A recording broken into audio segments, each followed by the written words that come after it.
Continuamos con más de Primera Página. Conversamos en este momento con Marino Alvarado. Él es defensor, activista de los derechos humanos y miembro de la directiva de Provea. Dejábamos dos interrogantes en el aire importantísimas. La primera, el gobierno ha dicho que el bloqueo o las sanciones establecidas por los Estados Unidos han acarreado que el tema de la alimentación, el tema del agua, el tema de los servicios haya desmejorado porque el Estado no tiene cómo poder solventar o saldar estas situaciones adversas. Y esto es una violación de derechos humanos según lo han establecido. ¿Qué opinas sobre el tema?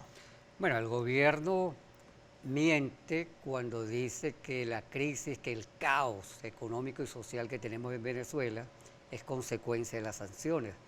A quienes nos están viendo les quiero decir que las sanciones económicas en Venezuela empezaron en noviembre del 2018 y venimos con una crisis económica desde el 2013.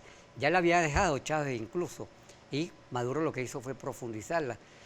En el 2013, el Instituto Nacional de Estadística sacó una información en materia de pobreza que indicaba que solo en ese año la pobreza aumentó 6%, solo en el 2013. Y con Maduro se profundizó la pobreza a los niveles que tenemos. Ahora, es cierto que las sanciones pueden profundizar la crisis social. Nosotros en Provea hemos tenido una posición muy contundente frente al tema de las sanciones. Nosotros apoyamos las sanciones a individuos violadores de derechos humanos, pero hemos rechazado desde hace muchos años, desde que empezaron a anunciarse la posibilidad de sanciones económicas, que se apliquen sanciones económicas, porque han demostrado históricamente que no afectan a los gobiernos, que no afectan a la dictadura, que no afectan a los totalitarismos, sino que terminan afectando al pueblo. Esa es una mala política del gobierno de Estados Unidos y de otros gobiernos que están aplicando sanciones, porque pueden profundizar la crisis, pero la crisis no es cierto y el gobierno miente cuando dice que estamos en esta situación por culpa de las sanciones. Las sanciones empezaron a aplicarse en noviembre del 2018, las primeras sanciones. Las sanciones petroleras son las que pueden tener un mayor impacto negativo. Evidentemente alzamos de Provea la voz contra las sanciones, pero le decimos a Maduro que miente. Sin ejercer presión de esta manera, ¿cómo un gobierno extranjero puede ayudar a una fuerza política debilitada en un país como Venezuela? Por ejemplo, si no se ejercen sanciones o presiones, ¿cómo pudieran obligar a un gobierno, por ejemplo, a sentarse en una mesa de diálogo o negociación?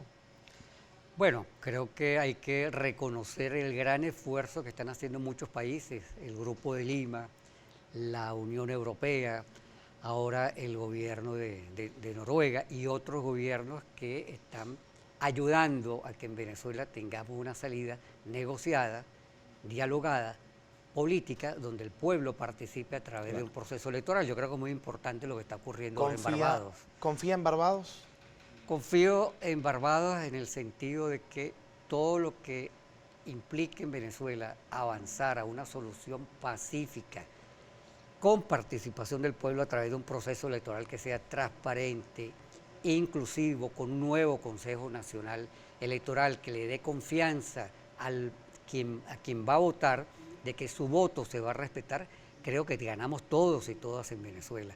Creo que hay esperanza en que estas negociaciones puedan traer resultados positivos y debemos apoyarlas sin dejar de protestar en la calle, sin dejar de exigir derechos, sin dejar de reivindicar nuestros derechos en la calle, pero apostando a salidas que no sean violentas y a salidas que sean pacíficas y sobre todo que el pueblo sea consultado.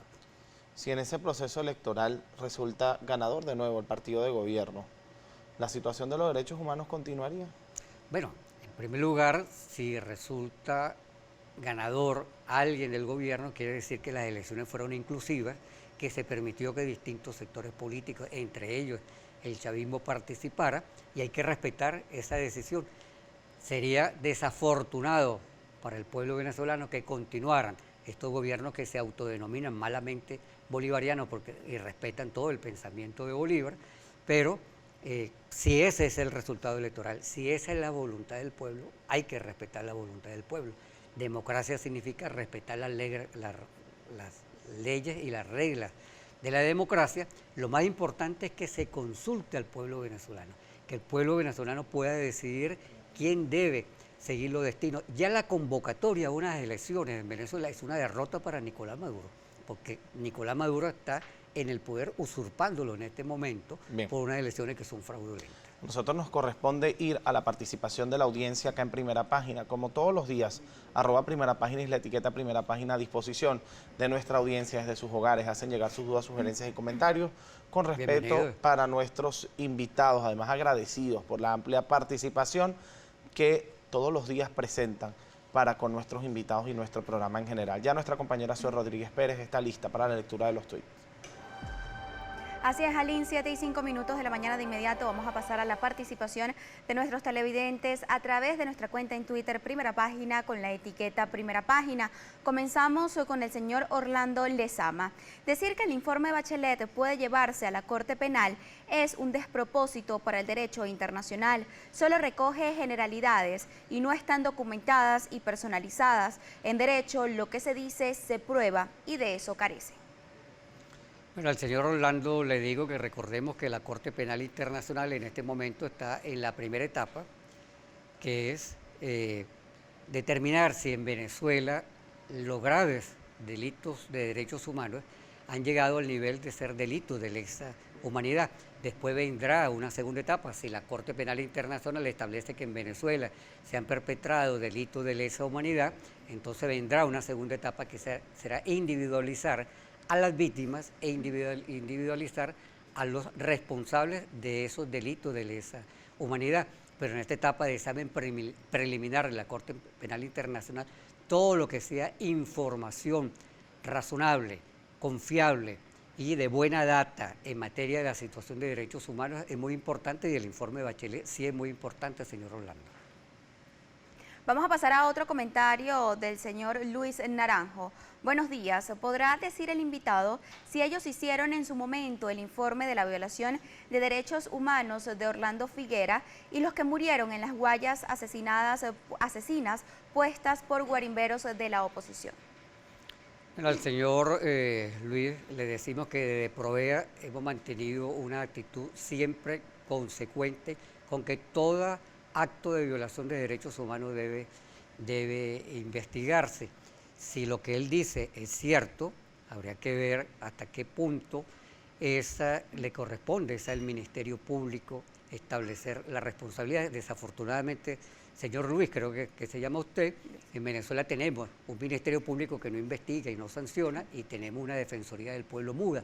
Usted debería alzar la voz para que haya un Ministerio Público consecuente con las investigaciones y una Defensoría del Pueblo que defienda realmente al pueblo, sobre todo unas instituciones que sean capaces de evitar que en Venezuela haya impunidad. Si hay impunidad en ese caso es porque el Ministerio Público no ha funcionado.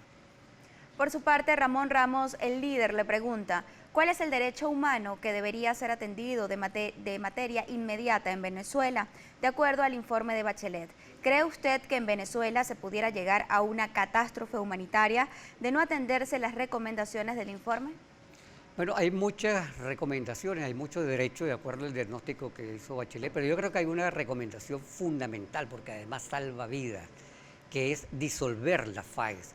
Las FAES es un grupo exterminio, es un escuadrón de la muerte que roba y asesina en los sectores populares del país. Es tan grave la situación que Bachelet no solamente, el informe de Bachelet, la alta comisionada no solamente diagnostica, sino que le recomienda al gobierno disuelva las FAES, porque son un grupo que asesina en los sectores populares. Disolver la FAES es salvar vidas en Venezuela, pero además hay que avanzar en lo otro. Junto a la propuesta de disolver, el informe de Bachelet plantea que se debe crear una comisión de investigación que con apoyo de la comunidad internacional investigue las ejecuciones que ha realizado el FAES. ¿Por qué plantea el informe de Bachelet una comisión? Porque en Venezuela el sistema de administración de justicia no garantiza que haya investigación y sanción. Pero hay que avanzar a que no solamente el FAES, el Cuerpo de Investigaciones Científicas, Penales y Criminalísticas, también es un organismo que ejecuta bastante. Tenemos una situación muy grave porque tanto el FAES como el CI asesinan todos los días en Venezuela. Nosotros agradecidos con la participación de la audiencia porque una vez más somos tendencia en redes sociales. quiero hacer algunas otras preguntas. Yo soy una de las personas que defiende que ya las observaciones, que ya las críticas, que ya las investigaciones se tuvieron que haber hecho hace mucho tiempo en la realidad venezolana, porque no son 2 días de vivir lo que se está viviendo en Venezuela. Y yo le pregunto, por ejemplo, en el caso del capitán de corbeta, Rafael Acosta Arévalo, usted es un activista de los derechos humanos, ¿qué diligencias están haciendo ustedes, por ejemplo, para la entrega del cuerpo del capitán?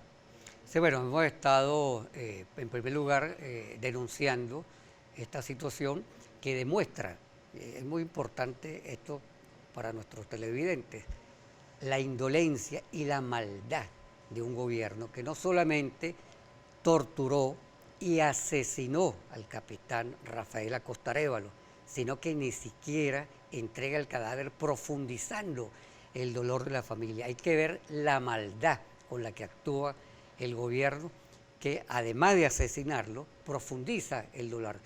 Hemos venido acompañando a la familia en la denuncia que viene haciendo, reclamando que sea entregado el cadáver, pero así también ocurrió con Oscar Pérez. Recordemos que con Oscar Pérez se presentó una situación igual. ¿Y por qué?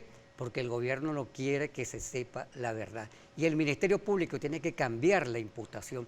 Esa imputación de homicidio preterintencional solo busca, señor Tarek William, generar impunidad. El Ministerio Público tiene que imputar por muerte, por tortura, como lo ha hecho en otros casos. ¿Por qué en este caso no lo ha hecho? Si uno revisa las notas de prensa del Ministerio Público, no se consigue que el Ministerio Público, en caso de muertes por tortura, ha imputado homicidio. ¿Por qué en este caso no imputa homicidio con tortura? Bien. Porque se quiere garantizar, y eso lo que avala Bien. Es a que la Dirección General de Contrainteligencia Militar, señor Iván Hernández Duque, director, que debe ser investigado, usted debe responder por la muerte del capitán de corbeta Rafael Acosta Arévalo. Nos toca ir a un corte, pero antes de pedir la entrevista, usted se ha amparado en la Corte Penal Internacional cuando yo le hablo de hechos, porque como le dije, apunto a los hechos, a la acción. Yo quisiera preguntarle, ¿usted sabe cuántos años Omar al-Bashir en Sudán gobernó, perseguido por la Corte Penal Internacional, y sí, nadie podía hacerle nada porque estaba dentro de su jurisdicción? Entonces, esa es la gran pregunta. De ahora en adelante, a corto plazo y de forma muy corta, ¿qué se puede hacer con los derechos humanos? 30 segundos. Seguir exigiendo derechos humanos. Todos y todas tenemos necesidad de exigir nuestros derechos frente a una dictadura. ¿Qué hubiesen hecho las madres de Plaza de Mayo en Argentina frente a la dictadura de Bachelet si hubieran dicho nos cansamos? Ellas triunfaron. ¿Qué hubiesen hecho los activistas de derechos humanos en El Salvador frente a la grave violación de derechos humanos en El Salvador, en la época de la guerra civil, de la dictadura, si hubiesen dicho nos cansamos y nos seguimos luchando? ¿Qué hubiese hecho el pueblo chileno frente a la dictadura de Bachelet?